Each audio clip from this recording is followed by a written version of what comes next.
Hello, my name is Mark Scott, and I'm here to talk to you about a recent book that I've had published entitled Among the Kings. I'd like to thank Jason Burke for inviting me, and I'd also like to apologise for a previous webcast not actually coming to life due to my problems with the technical side of things, but here we are now. So I'll crack on. So this book, it eventually touches on a subject of sort of high national importance, really, and which is that of the unknown warrior.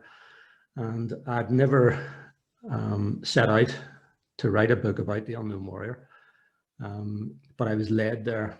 And I want to talk today really about that process, how that came about, and some of the research that put me along that path.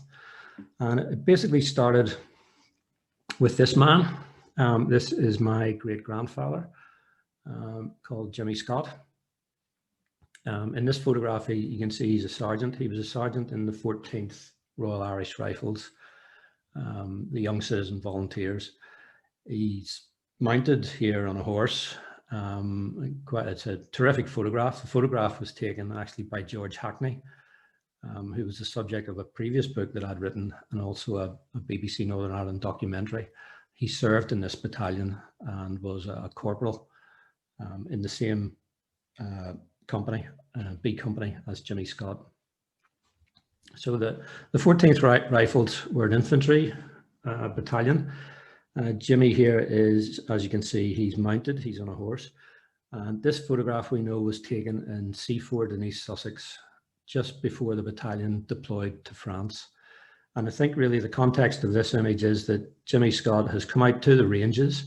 The men had been issued with their latest model of Lee Enfield, and they were involved in weapon training just before they went to France. So Jimmy has come out probably in a supervision role. He has met George Hackney at the range, and George has handed him his rifle and taken the photograph. Jimmy Scott would not normally be writing about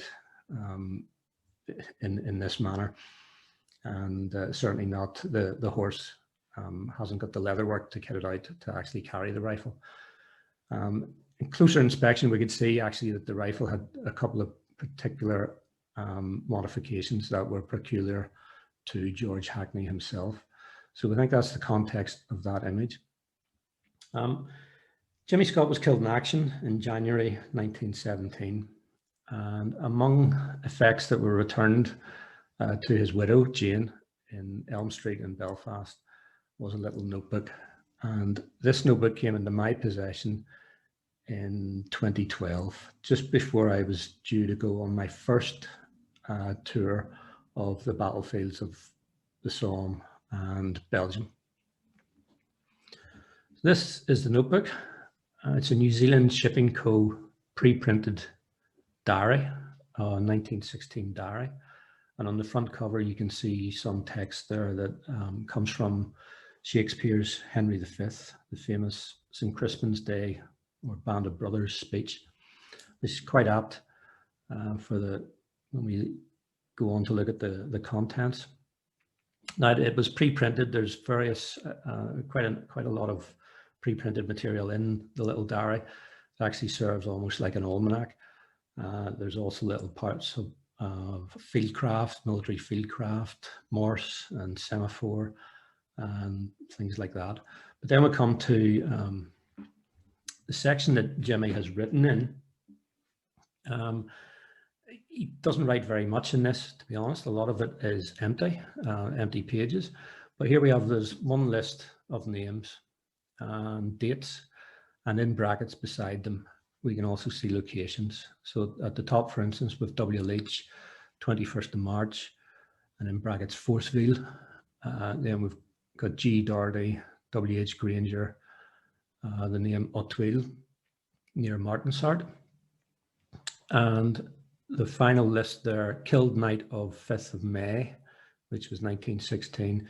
We've got Lieutenant Walker, Private Beattie, McBratney, Martin, Adams, Sloan, McKeown, Lance Corporal Lowe, Private Tollerton, and Private Walker.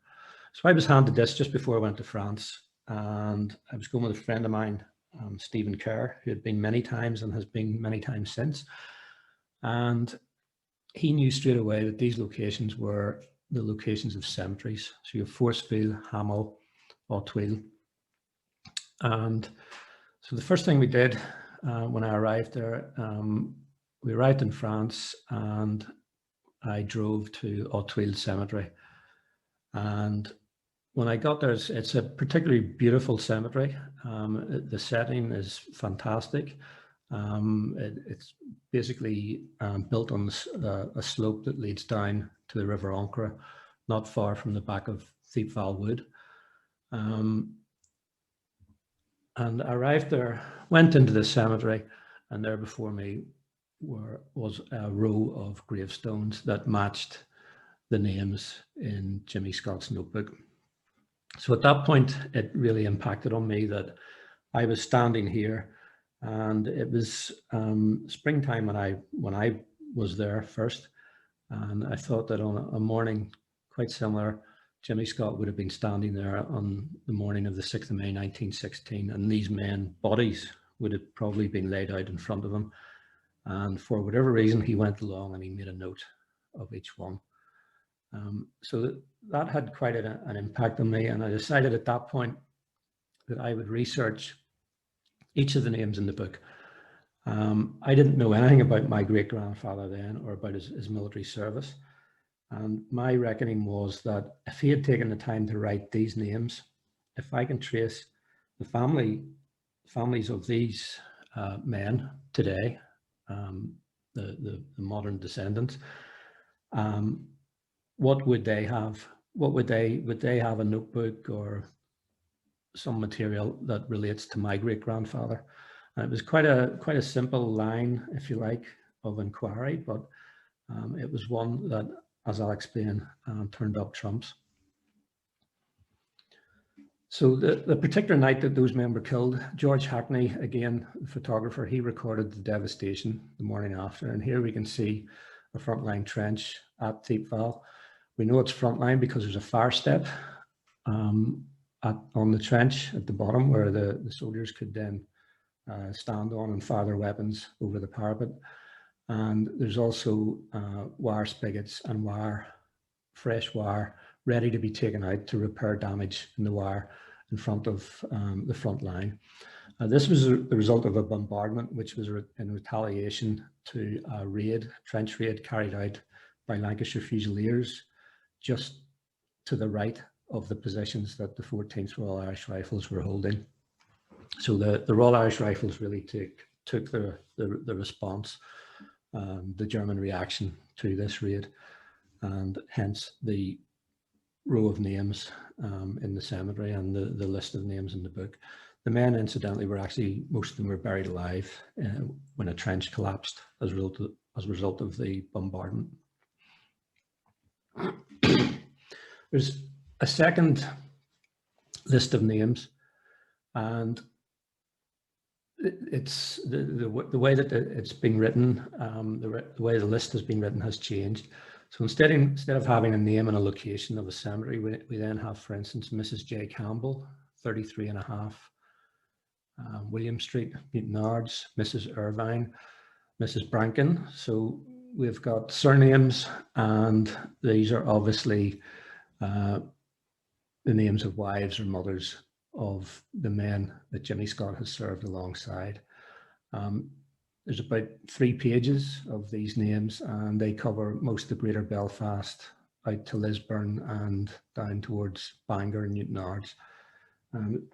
I then discovered that after the 1st of July 1916, Jimmy Scott survived the battle, and he was promoted to Company Sergeant Major, a warrant officer.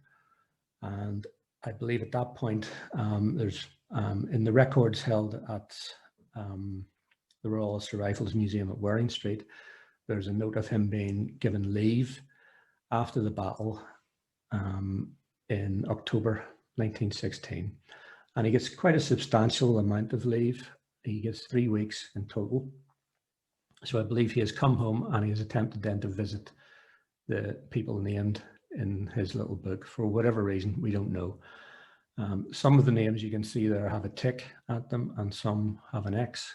So it may have been that he's managed to pass on his message, or he's managed to get a response at some addresses, but not all.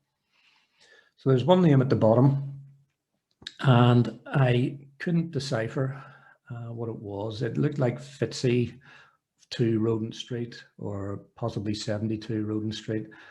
So I started to check the census records and couldn't find a suitable name, if you like, a name that began with Fitz. And I left it, went back to the other names, and occasionally came back to it and had another look. And eventually, after some time, I deciphered that what I was looking at is actually Fitz 172 Roden Street 172. So I started to look at census records, and I found that yes, there was a Fitzsimon's family at 172 Roden Street. And I then looked at the battalion records for the 14th Battalion, and I found this entry, and it shows 2 Fitzsimon's brothers, both living at 172 Roden Street, and both Lance Corporals in B Company, which was Jimmy Scott's company. So I'd find the family, if you like, and the servicemen. In a separate part of the casualty record at Waring Street, there was an entry that showed their service and their particular qualifications. We can see that there's J Fitzsimons and JH. JH was John or Jack, and J was James.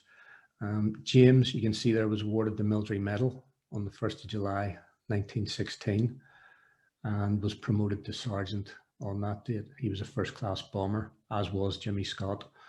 And Jack Fitzsimon, he had been promoted corporal in April 16, and the entry for him for the 1st of July states that he was hospitalized, wounded, and then it further states now missing, now killed, 1st of July 16. So you've 3 separate reports, if you like, coming in, and they're recorded in this record. A separate part of the record is set aside for officers, and I checked it and I found that attached to C Company was another Fitzsimon from 172 Roden Street, but the S has dropped from the end of his name. So it turned out there were 3 brothers. There were 3 brothers of military age. They all joined the same battalion, but one had been studying to be a teacher. He was studying in Dublin and had affiliated with Queen's University Officer Training Corps, and joined the battalion then after he was commissioned as an officer just a week before the 1st of July battle. So he's here recorded in a separate part of the book, and he is Ernest Fitzsimon, and the family from that point until the present day refer to him simply as Fitz. Now I tracked down the family. There's 2 brothers, John, who lives in Canada, and Richard in Dublin. And John came from Canada and met me in Belfast. His niece, and Fitz's great niece, is Linda Macaulay, the BBC broadcaster from BBC Northern Ireland. So we all met together, and he produced a large box of documents. Prior to the meeting, I'd spoken to him on the phone, and he said, yes, my father, he would have served with your great-grandfather and in the same battalion. He was eventually promoted to major, and chatted for some time, and in an offhand way he said, and after the war he did that thing with the Unknown Warrior. So I, to be honest, took it with a pinch of salt, and then I started to actually research the story of the Unknown Warrior. I couldn't find anyone called Fitzsimon involved in it. I could see General Wyatt, I could see the chaplain Railton, Rudyard Kipling, was involved in the planning and in an advisory role, the king at the time. And you've all these important people, but no Fitzsimon. So when John met me, he produced these documents, and this is Fitz's ID card, if you like. The print date is 6/20, and in this card you can see that he holds the rank of major, and he has been awarded an MBE. So the uniform he's wearing is general staff uniform, as a major, a staff major, if you like, to a senior officer.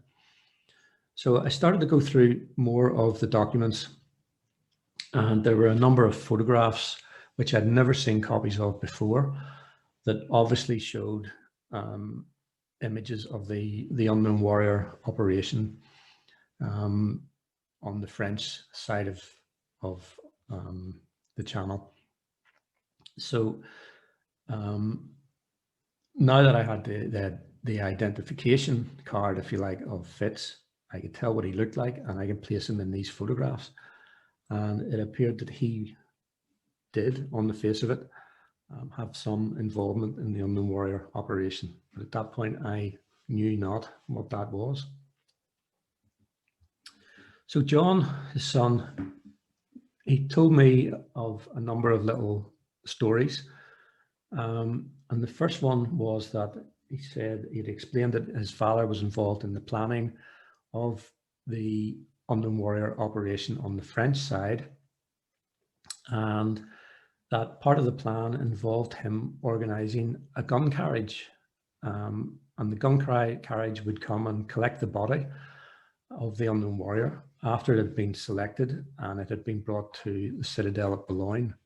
So the first night after selection, it was guarded by French troops, and the following morning then the gun carriage was to come and pick up the body and bring it to the quayside, where it would be met by HMS Verdun. That was the 10th of November 1920.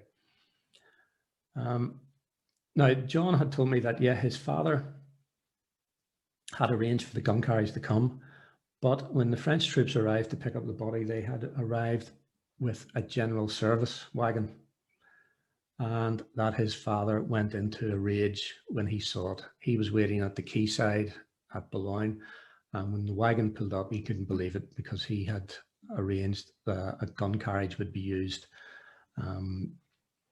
to show the importance and the respect afforded to such an event.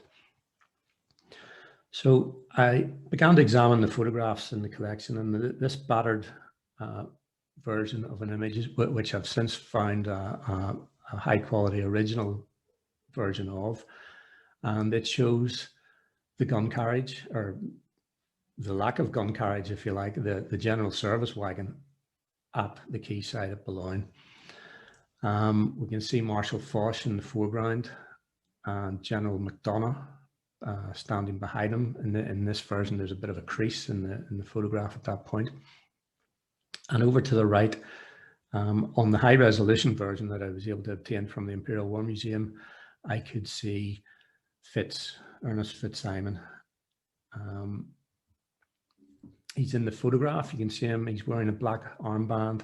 He's in a group of 5 officers. There's 3 others are British and 1 French officer, and he's second from the right in this image. And you can actually see that he looks like he isn't happy. He's not standing facing the procession.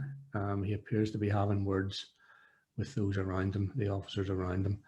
And at that point, I began then to lay a lot more weight on what John Fitzsimon, his son, was telling me, because it did appear that at this point, Fitz was unhappy with what he was seeing in the procession, namely that there was no gun carriage.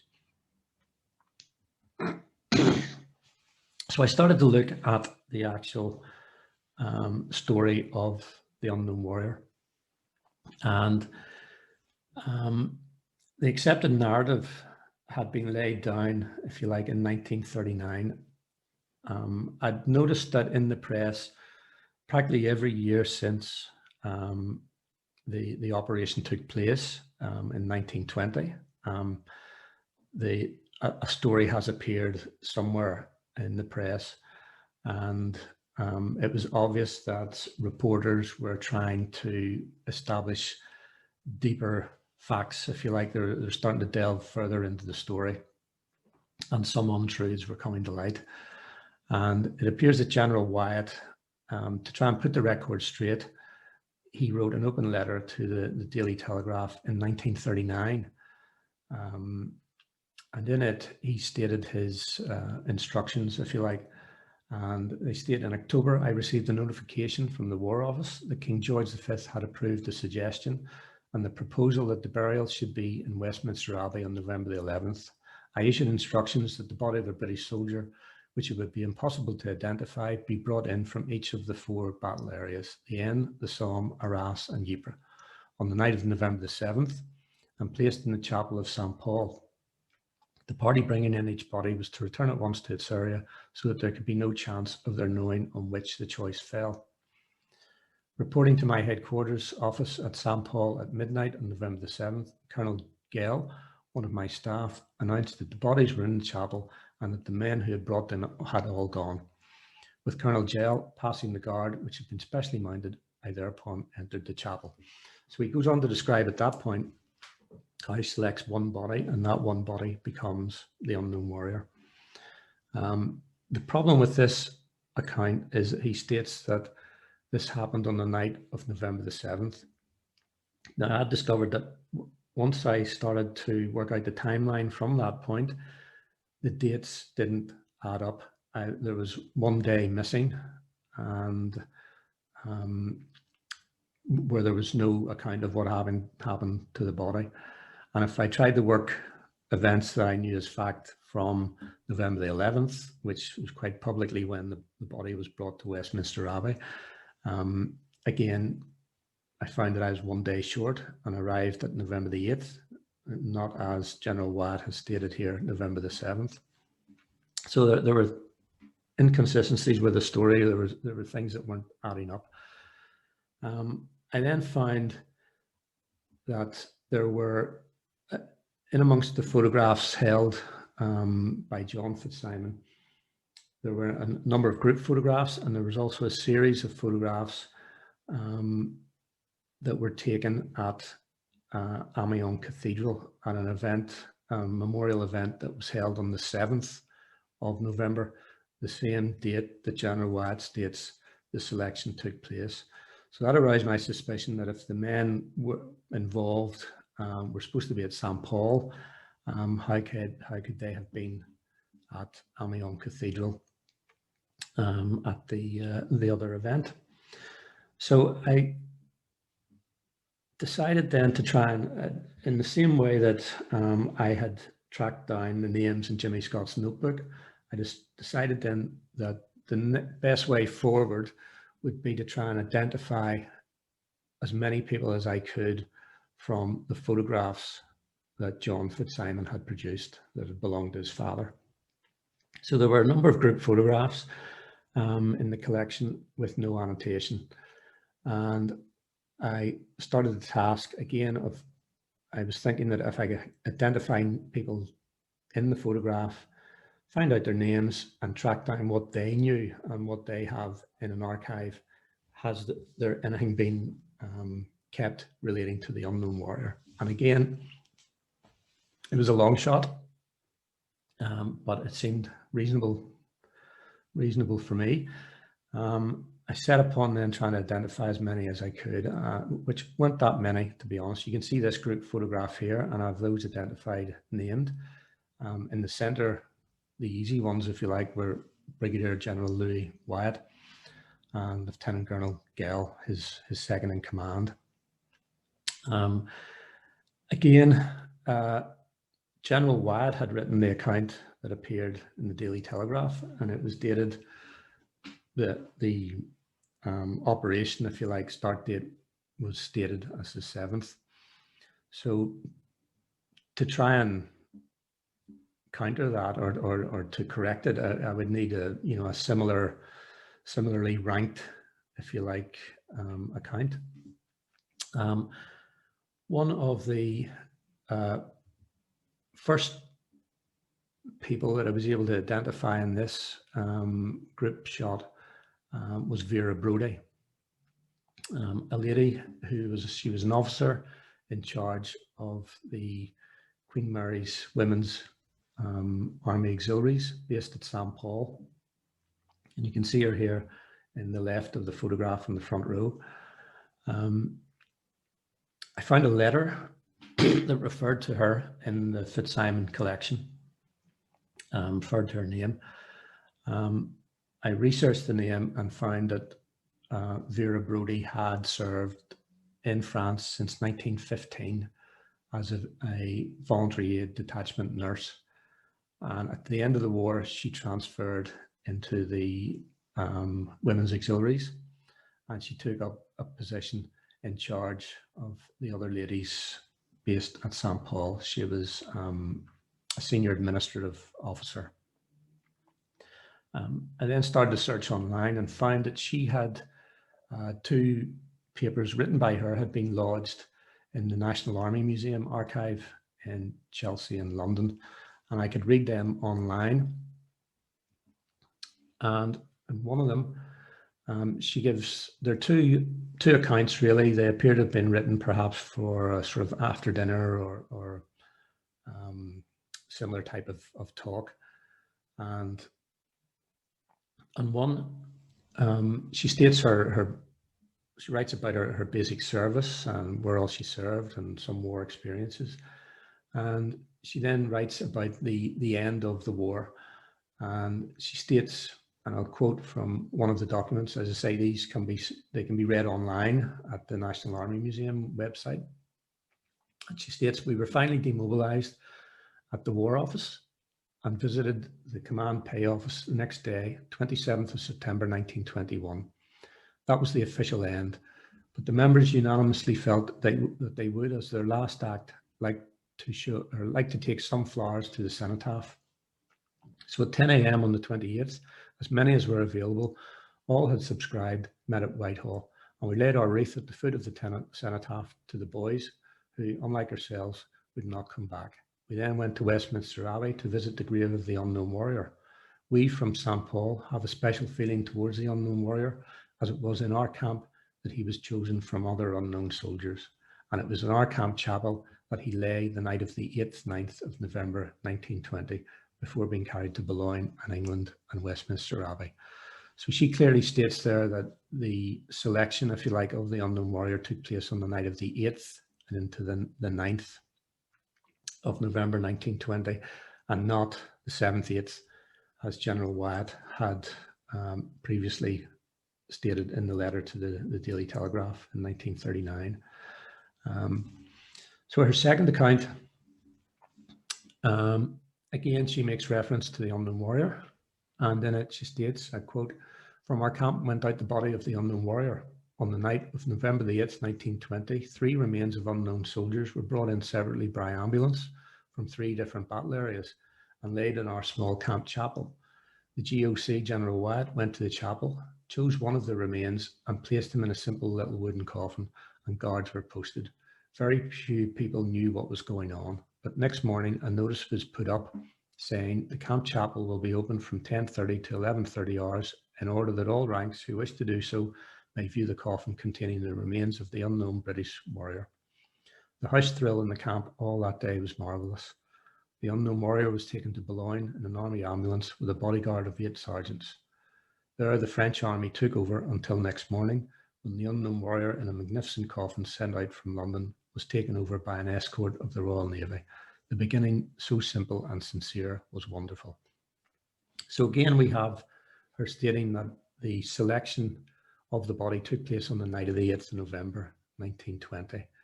However, she mentions that the selection was made from three bodies, and General Wyatt had previously stated 4. But if you read the account again, you can see that her first her first consciousness of what was going on, if you like, the first time that she knew that something was happening was reading the notice board that stated that the camp chapel would be open from 10:30 to 11:30. So we can say that really up to that point, she did not know what happened due to the selection, or relating to the selection of the bodies. So that there's her statement, if you like, has to be read quite carefully. As things developed and I started to look at more and more people involved in this, it became apparent that each officer, because it appeared to be all officers that were involved in the operation, each one just knew his or her little piece and didn't really know anything beyond that, certainly in detail. So we have Vera Brody stating the 8th, 9th of November, but we still have to sort of trump, if you like, General Wyatt's account. So I then found that General Wyatt had lodged other papers, or papers belonging to him had been lodged after his death in the Imperial War Museum archive. And these take the form of handwritten documents. I'll not attempt to decipher this one from the screen here, but you can see handwritten document titled The Unknown Warrior. There's 2 pages. Importantly, you can see that it's signed L.J. Wyatt,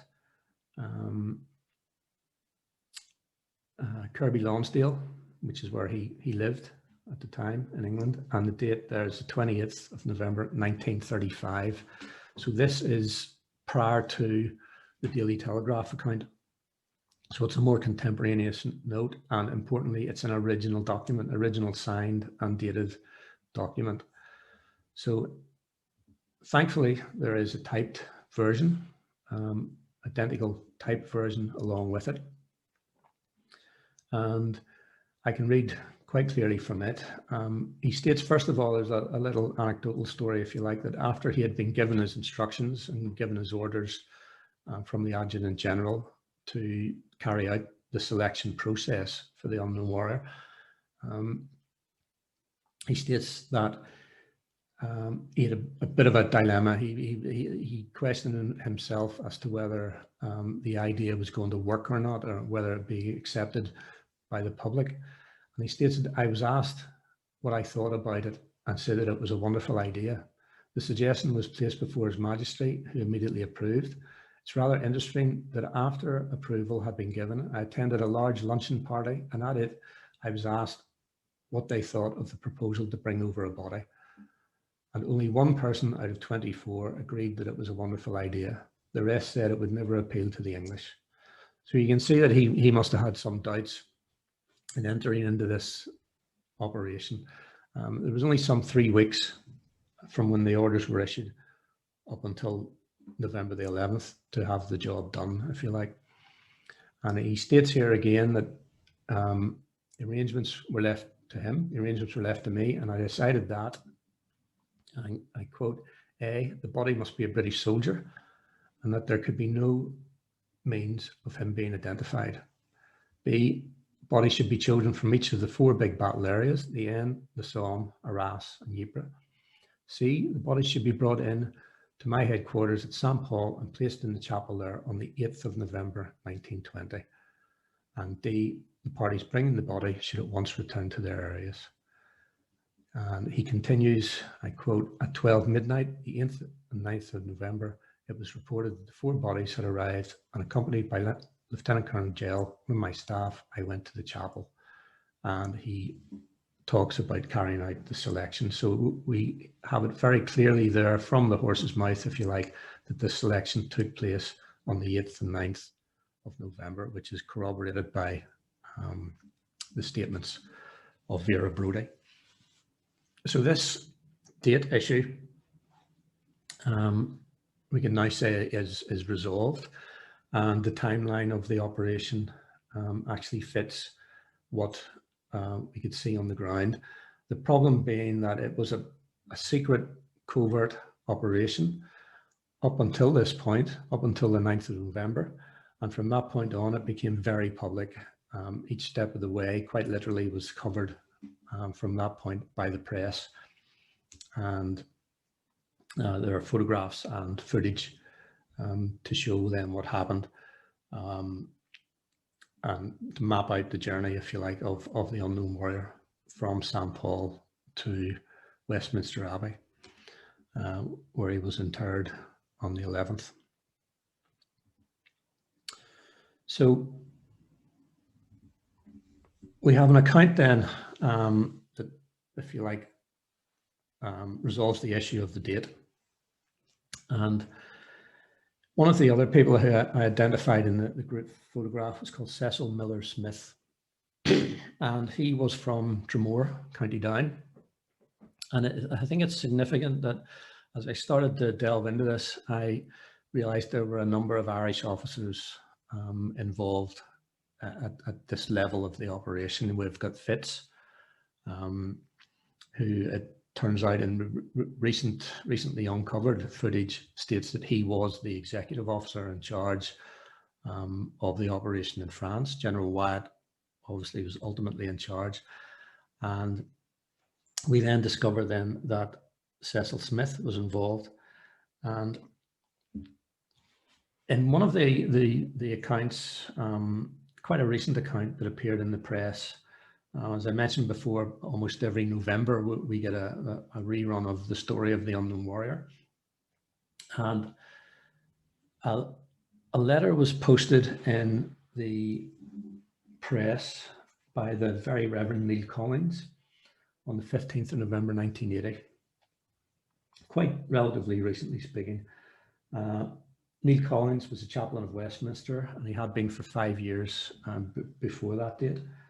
And he wrote an account of the selection of the unknown warrior and really pulled the story in the press.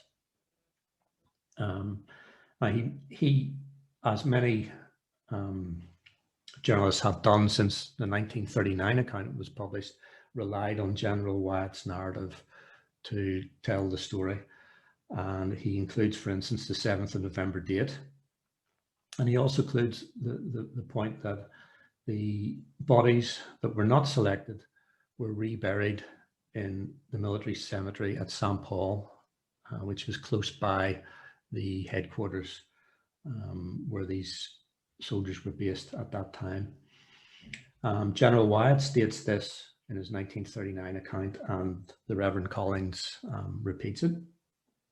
So almost immediately, the Reverend was sent a letter by then Major General Sir Cecil Miller Smith, the man in this photograph. Back in 1920, he was a lieutenant based at St. Paul in the Department of Graves Registration and Inquiry, which was where all these officers were attached, and was the department responsible for the selection of the unknown warrior. So he states in his letter, it's one of two, which is held in the Westminster Archive, or Westminster Abbey archives. And he starts to correct the Reverend Collins, and he states, quote, "Dear Padre, I've read with interest your excellent article in today's Times entitled The Inspiration Behind the Unknown Warrior. I notice, however, that you inadvertently perpetuate an error which has occurred in other accounts about the disposal of the 3 surplus bodies in stating that they were buried in the military cemetery at St. Paul. This is incorrect. You will appreciate that recent disposal of 3 unknown but unselected soldiers was of importance. The sudden appearance of 3 unknown graves at St. Paul Sur Tournois military cemetery, which was a cemetery of a military hospital, by that time closed, where all the dead were probably known, might have caused undesirable speculation." So he makes this statement that actually General Wyatt was wrong, and that there was this issue, if you like, with the authorities over the sudden appearance of 3 graves the morning after the selection process had taken place. So this intrigued me, And I think it's a question that most people, when they're told how the story of the selection took place, how the selection actually took place, that there were 4 bodies and one was taken from this group of 4, it's reasonable to ask yourself, well, what happened to the other 3? So here we have Cecil Smith stating that they weren't buried nearby for a start. So he goes on to say, well, what actually happened was as follows. And he states, and I quote, "At midnight, when the selected body had been removed, I drove an ambulance to the hut where the 3 bodies lay. I was accompanied by a lieutenant colonel and a major of the Graves Registration Service and by a chaplain, the Reverend George Standing, who afterwards became Deputy Chaplain General of the Army. We placed the bodies in the ambulance and I drove through the night to previously reconnoitred and carefully map-referenced spot on the Albert Bapaume Road. On arrival, the bodies were placed in an old trench, which was filled in.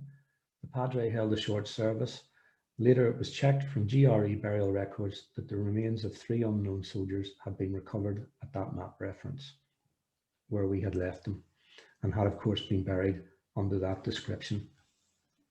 Again, the important piece of this account is that he doesn't state himself that he checked the records and this grid reference. So he goes on, he sort of teases the Reverend slightly, and he states that he can give a further account, but it's not to be published. And he says, "I will elaborate on this for your benefit, should you wish, not for publication. George Standing is long since dead, and so I imagine are the other 2. I was the youngest, and I'm 84. So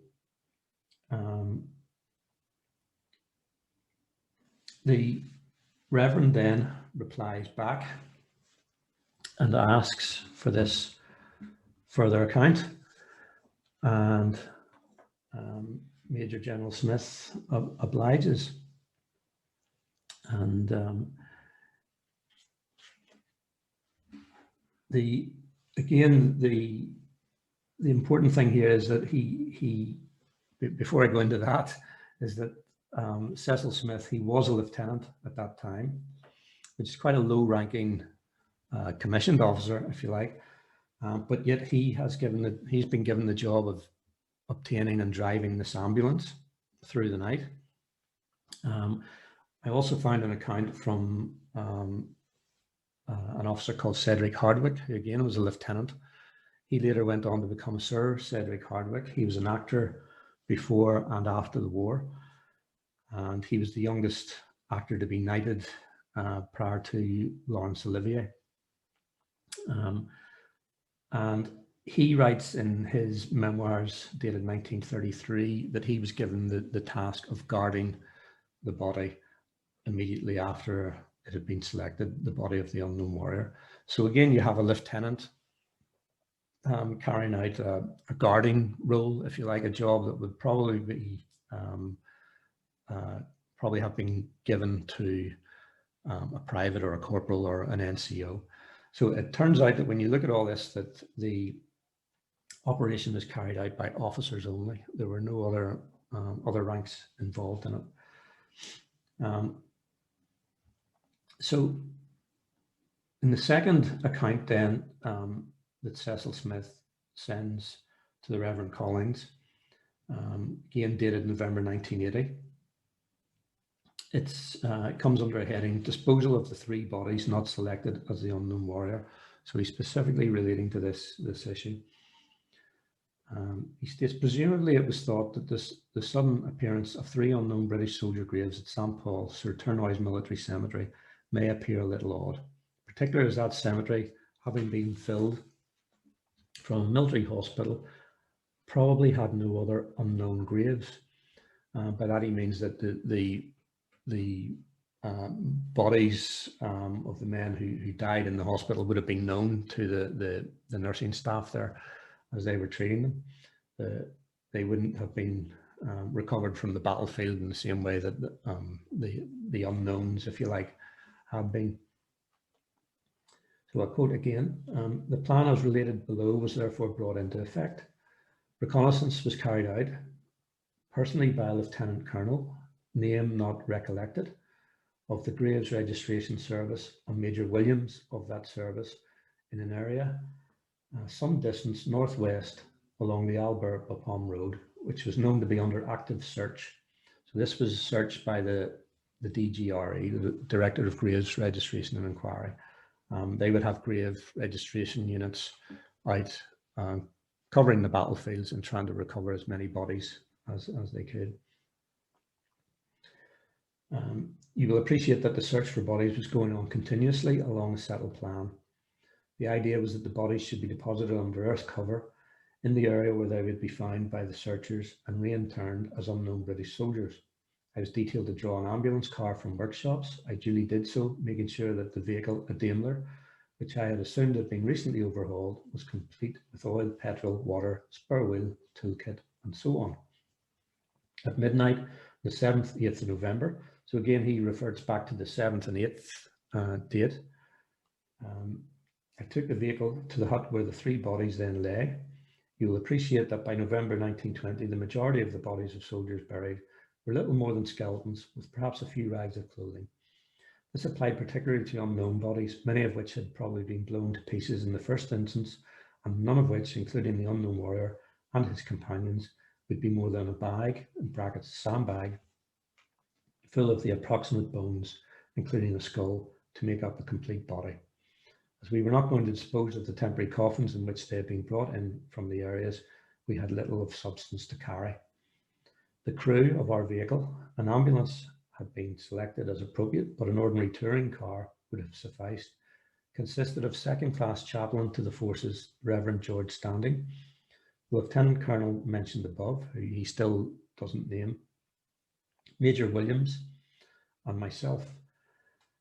At that time, Lieutenant C.M. Smith, MC, Royal Army Service Corps, assembled at the church.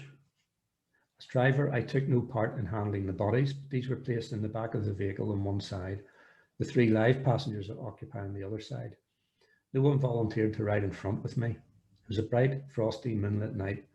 An ambulance in those days had no windscreen and no door to the driver's seat. It had a canvas apron and 2 canvas sheets, where one would now find doors. Very drafty indeed. Off we went. It was shortly after midnight, and it was mentioned that all being well, we would reach our destination about 4 a.m., but all did not go entirely well. I stopped once to run up and down the road to get warm. My living passengers were all right. They had blankets and they had a flask of rum. They sang hymns. Well, not always hymns.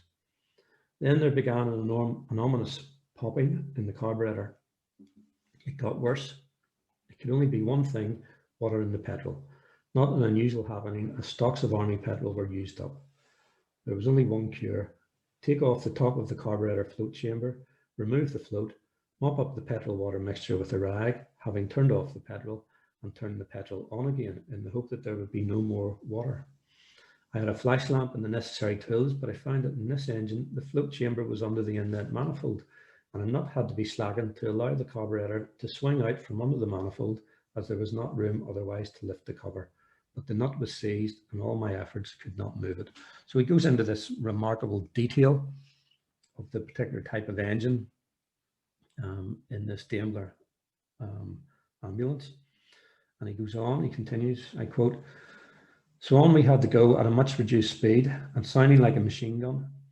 We reached our destination about 2 hours late. I parked the ambulance at the side of the road. The bodies were taken to the previously decided location and dropped into the hollow, less sandbags, of course. Shovels were used to cover them, and the padre said a short prayer. This it had to be because I had spotted searchers coming over the horizon. They started work early. They were spread out, and I was reminded of an enemy attack on our trenches. We sped off down the road to Albert." So he goes on there to suggest what these searchers would have thought of this party of men and an ambulance in the early hours of the morning. So we can see here that he gives an account of what happened to the 3 bodies that weren't selected in the unknown warrior selection process. Henry Williams, who he mentions, was also an Irishman. He was born in Dublin in 1997, and his father, Newton Stannard Williams, was a Belfast man, and he had been a railway engineer across Ireland. So again, we have three Irishmen, if you like, involved in this part of the operation, along with the Reverend George Standing.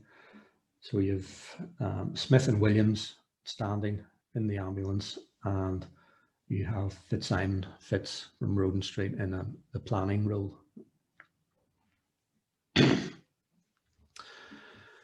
So Cecil Miller Smith, he went on then to become Major General Sir Cecil Miller Smith. He had served in the Second World War in North Africa under Montgomery, and had he was a matriculated student with Queen's University in Belfast, where he had studied engineering between the wars. Now, the point on his account, which I had an issue with, is the date. Again, he mentions the 7th, 8th of November. But however, the last page of his account, it's about 6 pages.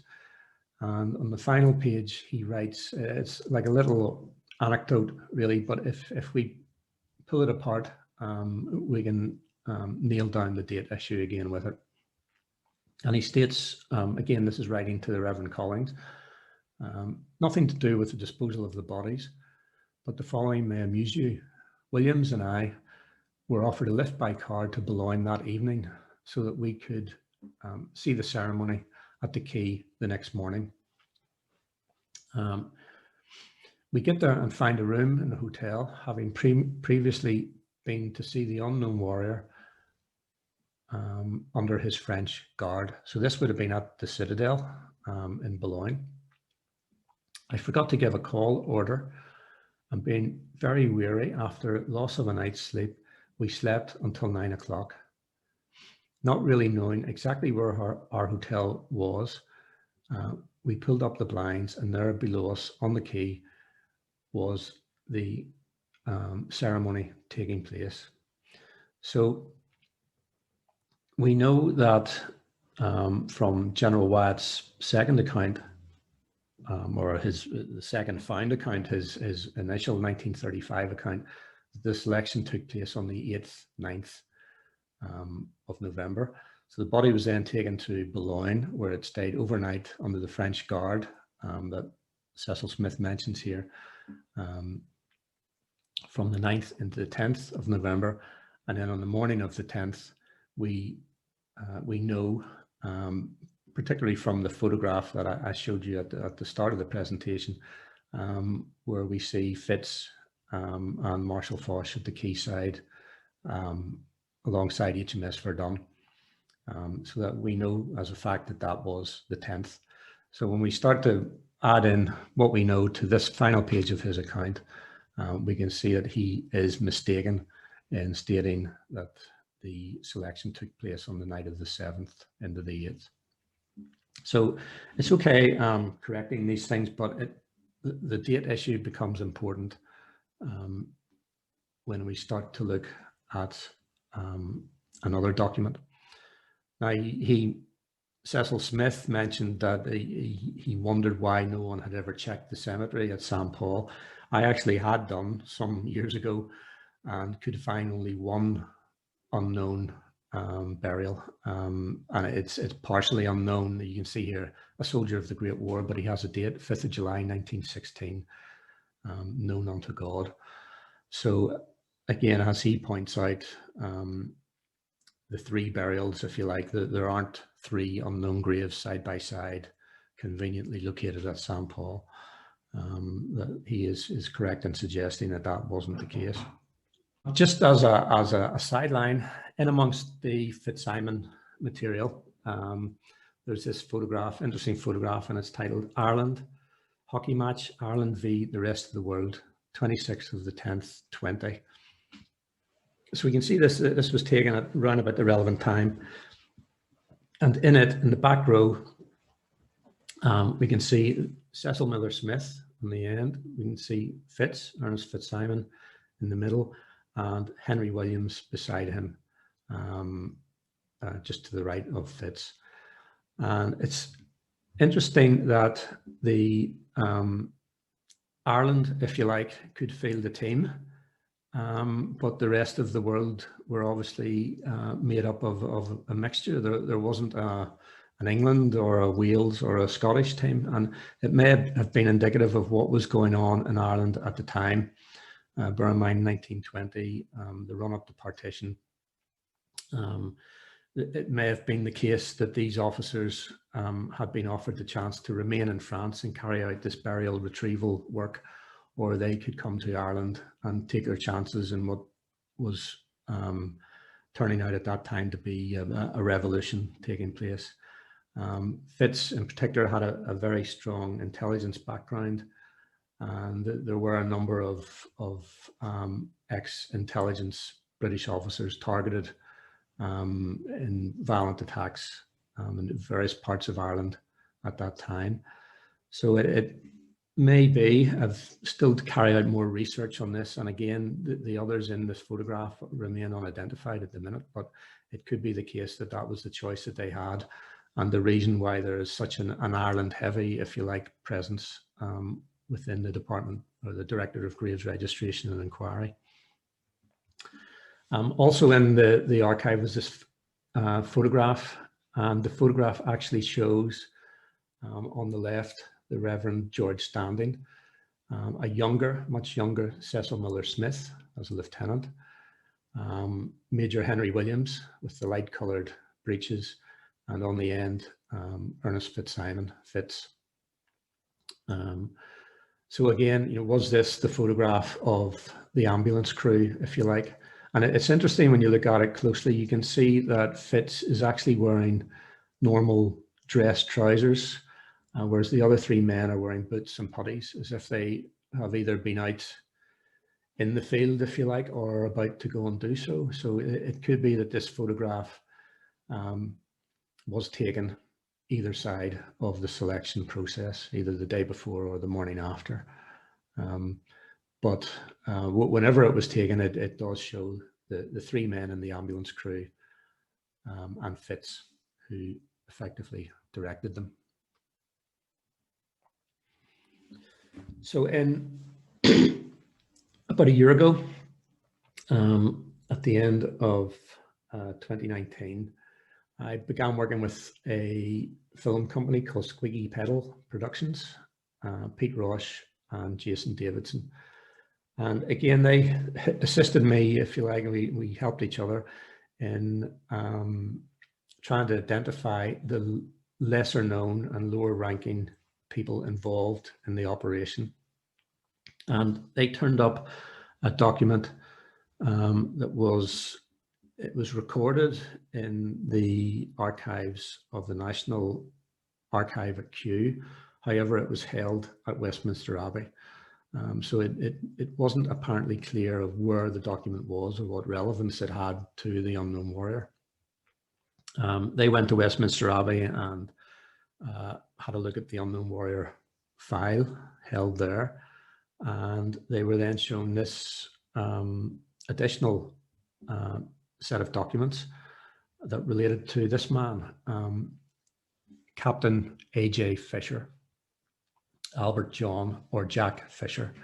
He'd served with the Rifle Brigade, and you can see that the identity card here is almost identical. It is certainly an identical print date to that which we'd seen earlier belonging to Ernest Fitzsimon.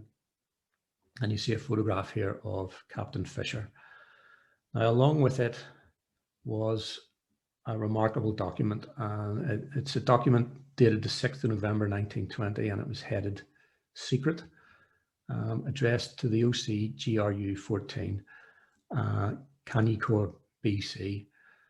So I was sent this by Jason Davidson just before Christmas last year. He had just uncovered it from the Westminster Abbey archive, and he sent it to me for my opinion on it. The OC GRU 14 we then discovered was Captain Jack Fisher, and this was along with the identity card and one or two other documents that he had held. So I'll just read through here. It's quite hard, difficult to decipher it, but I'll have a go here. It's in 3 points. First point, please arrange for a party of 4 French civilians equipped with shovels for exhumation work and an ambulance capable of proceeding to St. Paul and back to be at the AN above named cemetery at 1550 hours, November the 8th. So the date issue is now very important because we can read it in context with this document. So we now know that on November the 8th and in the early hours of November the 9th, the selection process took place. So he's to be at the above named cemetery at 15:15 hours, November the 8th. You will personally see that they are there and hand them over on arrival to Lieutenant Colonel N.G. Tronson, commanding No. 1 District. Having done this, you will return to your camp and stand by in case you're needed. The ambulance driver should be a Frenchman also. So Captain Fisher, he's instructed to get this French labour, to get a British Army ambulance and to find a French driver for it. So it's quite remarkable orders, if you like, so far. And again, the orders continue. Point 2, at 2200 hours, the same date, you will again return to the cemetery with the French labour, equipped as before, plus lanterns, and reinter in the cemetery 3 bodies, graves having been dug in the meantime. For this work, again, you will not be required, but will be required to stand by in your camp. His camp, by the way, was at Duisson, which is east of Arras, and relatively close to the cemetery named at the top, which is Cagnicourt British Cemetery. And the third point, this document will not be communicated to anyone, and you will arrange for the civilian labour yourself. I will come and see you on Sunday, which would have been the 7th of November 1920, to ensure all plans are satisfactory. And that is signed J.W.W. Hills, a Major, No. 1 District. And it's stated at the bottom, Captain to Colonel copy, to Colonel Tronson. So we've got these orders issued on the 6th, handwritten, secret orders, for this macabre scene to be enacted on the 8th of November. And importantly, again, when we talk about the other aspect of the operation where only officers are involved, here we have an officer being instructed to obtain French labourers and a French driver, obviously to eradicate any chit-chat between the British soldiers based at Duisson. So we have a remarkable find here, and it turned out that Captain Fisher, he was part of GRU 14, Graves Registration Unit number 14, based at Duisson. So armed with the information from that document, I had a look then at Cagnicourt Cemetery. And you can see the plan that you can find on the Commonwealth War Graves Commission website here. The cemetery is in 3 plots, plot 1 in the centre, plot 2 closest to the road, and plot 3 furthest away. It was started in 1918, and most of the burials relate to after the armistice, after the war had ended. And it's what's described as a concentration cemetery, where bodies were brought from the battlefield, recovered typically after the war, and most of them are unknowns. These scribbles are my notes relating to the cemetery. And On the Commonwealth War Graves Commission website, you can access documents relating to individual burials, and they'll give you the grid reference, for instance, of where a body would have been found on the battlefield before they were brought here and reburied, and the officer in charge of the reburial. And I was able to find that on the 10th of November, Captain Fisher and GRU 14 buried 2 graves in a particular location in the cemetery at the left edge of plot 2. The burials in the cemetery basically took place as we would read or write, from top to bottom, left to right. And however, on the 10th of November, bear in mind that this would have been the next working day, really, after the 8th, 9th, and we'd read the orders as to what was to have taken place on the 8th and 9th of November. So on that day, Captain Fisher buried 2 graves just beside the number 10 here in plot 2, row A, just on the left of the little plan. But he did not bury those graves right at the left boundary. He came out a certain distance, almost in front of an empty space between 8 and 10 in the row above, which is row A of plot 1. And you can see there I've penciled in that there had been a Portuguese body buried there which had been removed prior to this date. So there was a space there, and he buries the next bodies further out towards almost in front of that space. So I found this was quite strange. I then found the burial records, the burial returns for the cemetery for a number of graves. And we can see, first of all, that this is the one relating to the 10th of November 1920. On the top right-hand corner, you can see Captain Fisher has signed it, certified crosses erected and checked. And there's the 2 burials that he makes. But on the 3rd column from the left, you can see that the grave numbers have been changed from 1 and 2 to 8 and 7. And that has been done in red. The other interesting thing about this document is that it's typewritten, and almost all of the others that I've examined have been handwritten. So there's a few things starting to fall into place. This relates to, it's a similar document, and as I say, a handwritten one. This wasn't made by Captain Fisher, it was made by another captain called Leach. And you can see the usual handwritten format, very different from the typewritten version that Captain Jack Fisher had done. And these relate to the 6 bodies that were then buried from the left of that same row where he was working on the 10th of November 1920. And this was then done on the 26th. So almost 2 weeks later, or just over 2 weeks later, 6 bodies, recovered bodies, were then buried in from the left boundary out to the point where Captain Fisher had buried his on the 10th. So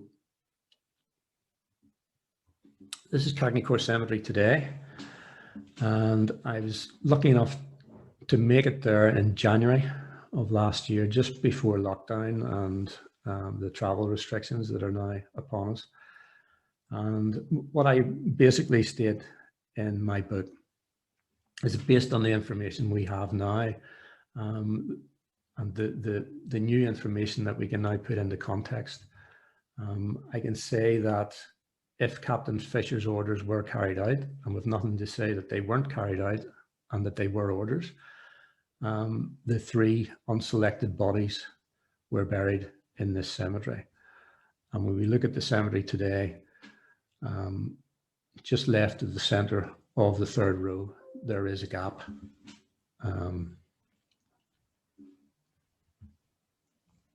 Wide enough that you can line up with the row in front, and you can see that it is wide enough to take 3 graves. So I went there in January And in each cemetery, there's a little cabinet, and inside the cabinet, you'll find a cemetery register, and it's almost like a visitor's book, if you like, and you're invited to put your own entry. And I stood there for a while and pondered over what I'd discovered and over this particular gap. And I simply went to the register and opened it up and wrote into it, "Known unto God." And I suppose that's where this story must end. I can't say for sure that the bodies were placed here, but I've highlighted really the changes in dates that I've found and the orders that Captain Fisher incidentally kept and didn't tell anyone about, and they weren't actually found by his family until 2007. So he was certainly intent on taking that secret, or that part of the secret, if you like, to the grave.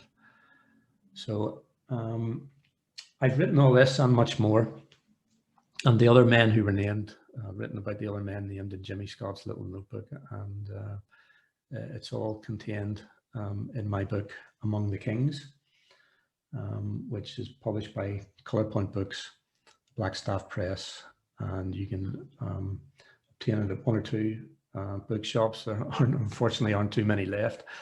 And you can also get it online.